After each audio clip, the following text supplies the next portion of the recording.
بسم الله الرحمن الرحيم.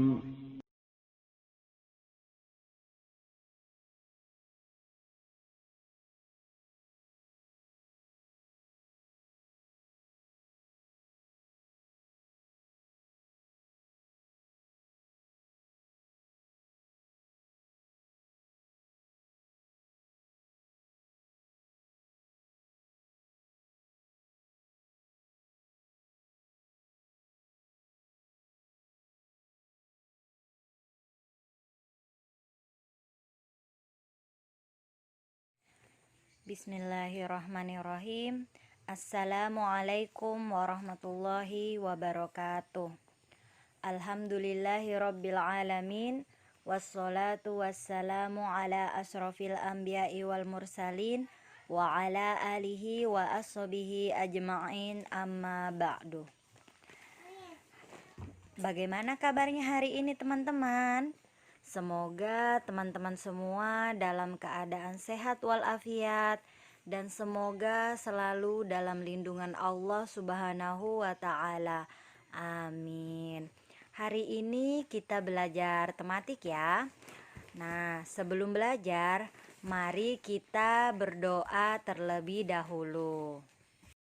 Bismillahirrahmanirrahim. Allahumma inni as'aluka ilman nafi'an wa rizqan thayyiban wa amalan mutaqabbala. Ya Allah, sesungguhnya aku memohon padamu ilmu yang bermanfaat, rezeki yang baik dan amal yang diterima. Amin. Alhamdulillah kita sudah berdoa. Semoga ilmu yang akan kita dapatkan bermanfaat dan teman-teman diberi kemudahan dalam menerima pembelajaran hari ini. Baik teman-teman, hari ini kita belajar tematik tema ke-6, subtema ketiga, rajin berusaha meraih cita-cita. Sekarang kita masuk ke pembelajaran ke-5 dan ke-6. Adapun materi yang akan kita pelajari yaitu 1. Membaca kisah cita-cita Bayu, 2. Mendeklamasikan puisi, 3. Membuat montase, dan yang keempat membuat mozaik. Nah teman-teman, pernahkah kalian mendengar kisah seseorang yang hampir gagal meraih cita-citanya? Nah, sekarang kita baca bersama-sama teks berikut. Temukan gagasan utama atau pokok dalam tiap paragrafnya. Kemudian, ambillah nilai-nilai penting yang ada di dalamnya. Meraih cita walau nyaris putus asa. Tawariang dan teriakan lantang datang dari pemilik kaki-kaki kecil yang menyepak bola kaki di tanah lapang. Kecamatan Ledokombo pun berwarna. Langit mulai berwarna jingga, awan kelam, pertanda siang telah berganti malam. Pemilik kaki kecil itu pun kembali ke rumah, berkumpul dalam hangatnya keluarga dan sejuknya udara desa. Kini, kaki-kaki kecil itu telah menjadi kaki-kaki yang kukuh dan lincah, menari di atas rumput hijau stadion besar. Bukan lagi di tanah lapang yang retak-retak dikala musim kemarau tiba dan penuh lumpur dikala musim hujan melanda. Pemilik kaki-kaki kecil itu adalah Bayu Gatra Sanggiawan. Ia lahir pada tanggal 12 November 1991 di Kecamatan Ledokombo, Kabupaten Jember, Jawa Timur. Menjadi pemain sepak bola profesional adalah impiannya sejak kecil. Keluarganya adalah penyuka olahraga ini.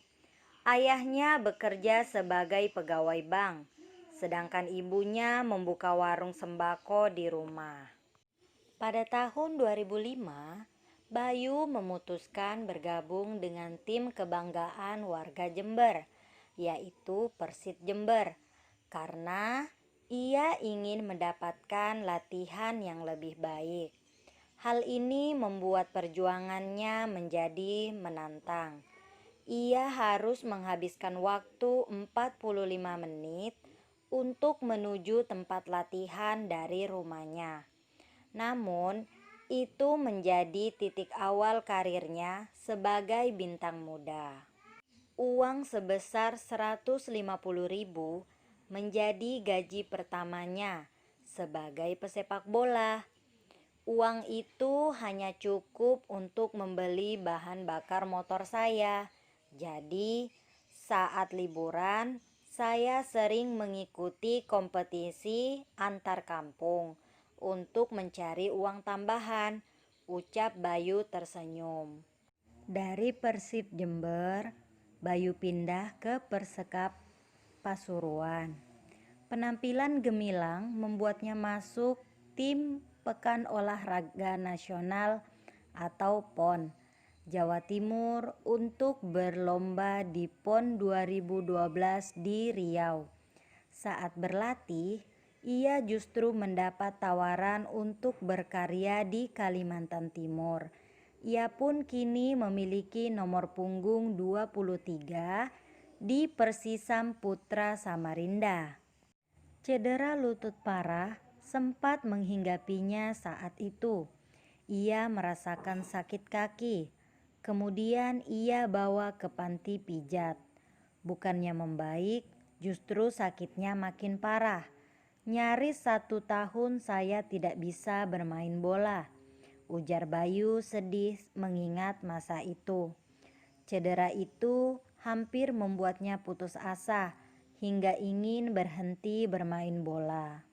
Akan tetapi, doa dan dukungan dari keluarga membuatnya tetap bersemangat. Ia melakukan operasi agar dapat berlari kembali di lapangan rumput. Setelah dapat berlari kencang lagi, ia menambah latihannya agar dapat memperkecil jarak ketertinggalannya selama cedera waktu itu. Bayu pun kembali tampil hebat di lapangan hingga membawa timnya menjadi juara.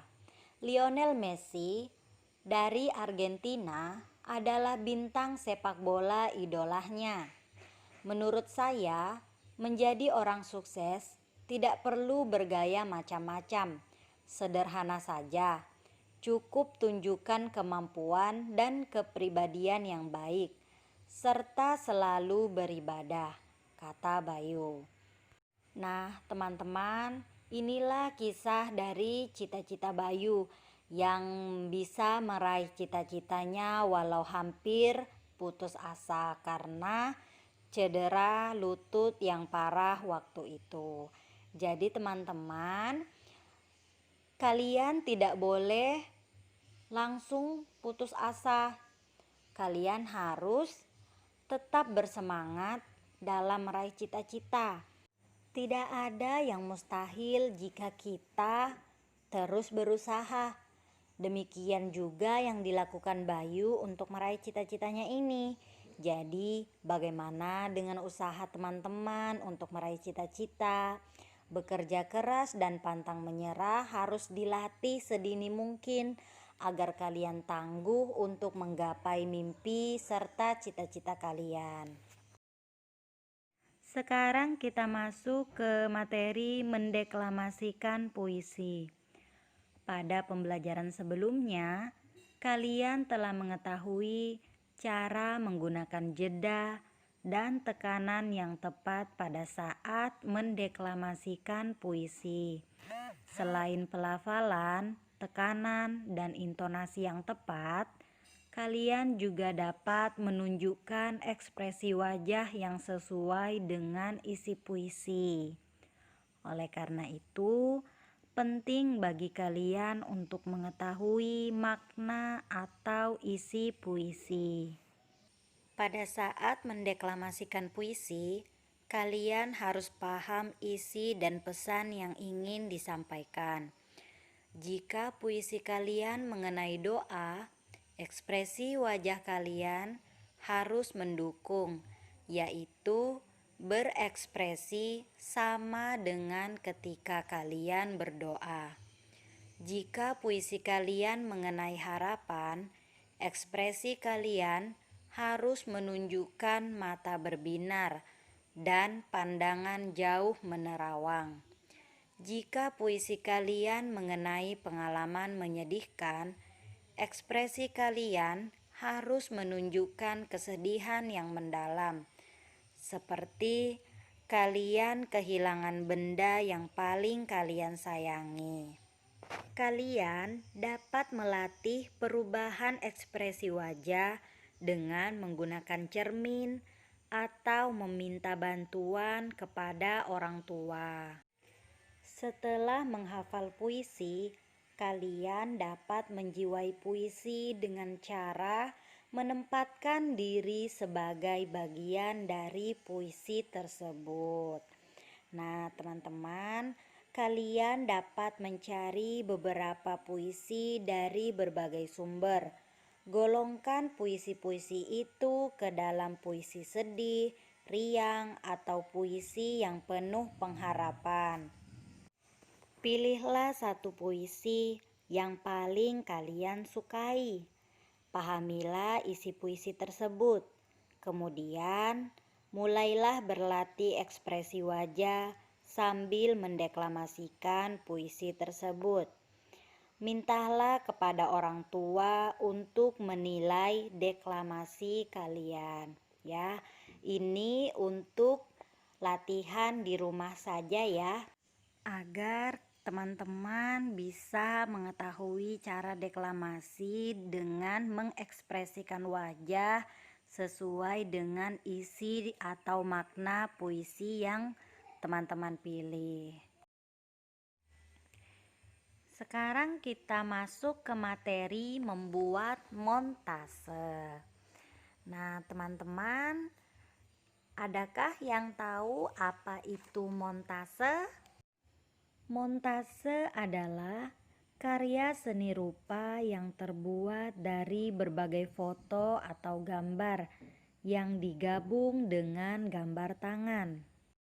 Gambar-gambar tersebut bisa terdiri atas berbagai macam gambar yang berasal dari foto, majalah, koran, atau dari sumber lainnya.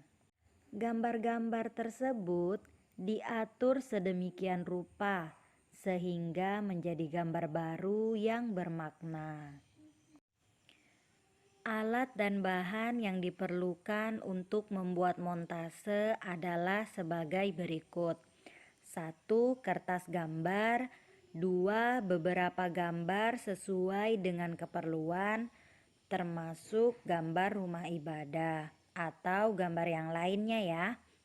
Tidak harus gambar rumah ibadah. 3. Lem kertas. 4. Gunting.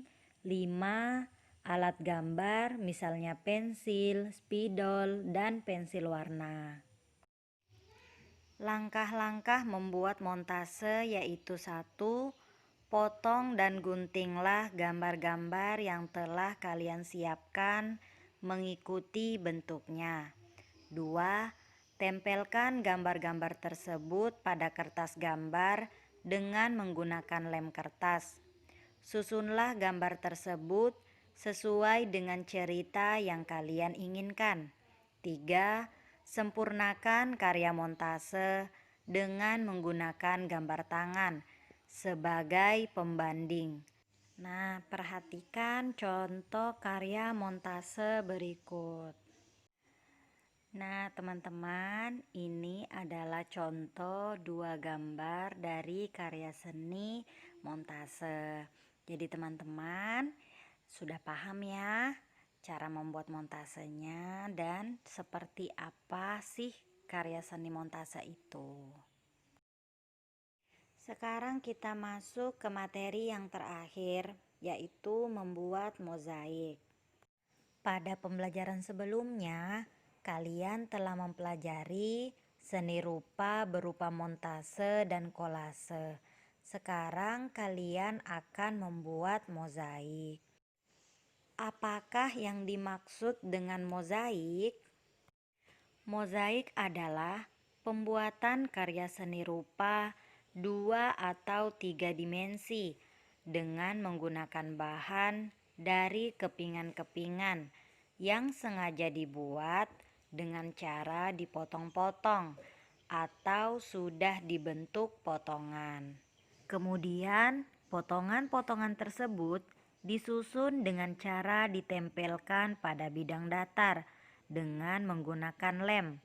Kepingan benda-benda tersebut antara lain kepingan pecahan keramik, potongan kaca, potongan kertas, potongan daun, atau potongan kayu.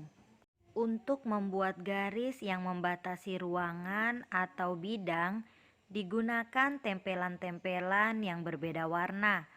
Mozaik dibuat dari bahan-bahan yang sifatnya lembaran atau kepingan yang kemudian ditempel pada bidang datar, sehingga membentuk suatu gambar. Alat dan bahan yang diperlukan untuk membuat mozaik adalah sebagai berikut. 1. Kertas lipat, kertas koran atau majalah bekas dan biji-bijian. 2. Lem, 3. Penghapus, 4. Kertas gambar ukuran A4, 5. Gunting atau pelubang kertas. Nah, teman-teman, silakan diperhatikan gambar berikut. Sebelum kita membuat mozaik, kita harus melakukan langkah-langkah, yaitu 1.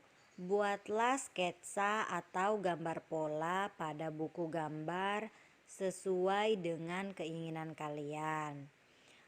Kedua, potong-potong kertas origami atau koran dan majalah bekas sesuai warna yang diinginkan menggunakan gunting ataupun pelubang kertas. 3. Tempelkan satu persatu potongan-potongan kertas yang sudah kalian siapkan pada sketsa atau pola gambar yang telah kalian buat tadi. Untuk menempelkan kertas, gunakan lem dan alat bantu seperti jarum atau benda runcing yang lain. Teman-teman bisa menggunakan lidi juga ya. Nah, yang keempat, tutupilah pola secara menyeluruh dengan kertas warna-warni seperti yang teman-teman inginkan. Nah, hasilnya nanti bisa seperti gambar ini ya, seperti gambar bunga ini. Nah, selain menggunakan kertas lipat, kalian juga bisa membuat mozaik dengan menggunakan bahan alami. Hasilnya nanti akan menjadi seperti gambar berikut. Nah, langkah-langkah membuat mozaik dengan menggunakan bahan alami yaitu 1. Warnailah beras atau bahan alam lain dengan warna yang sesuai. Kedua, buatlah pola gambar pada buku gambar. Ketiga, olesilah pola kalian dengan menggunakan lem. Keempat, taburkan beras atau bahan alam lain yang sudah diberi warna pada pola. Perhatikan komposisi warna agar menghasilkan tampilan yang sesuai dengan yang kalian inginkan. Dan yang terakhir adalah mozaik kalian sudah jadi seperti gambar ini. Itulah materi yang bisa Ustazah sampaikan hari ini. Untuk tugas, teman-teman silahkan kerjakan kegiatan bersama orang tua halaman 168 ya. Setelah dikerjakan, silakan difoto dan dikirim ke ustazah. Baiklah, sekian untuk hari ini. Kita tutup dengan membaca doa kafaratul majelis. Subhanakallahumma wa bihamdika asyhadu alla ilaha illa anta astaghfiruka wa atubu ilaik. Assalamualaikum warahmatullahi wabarakatuh.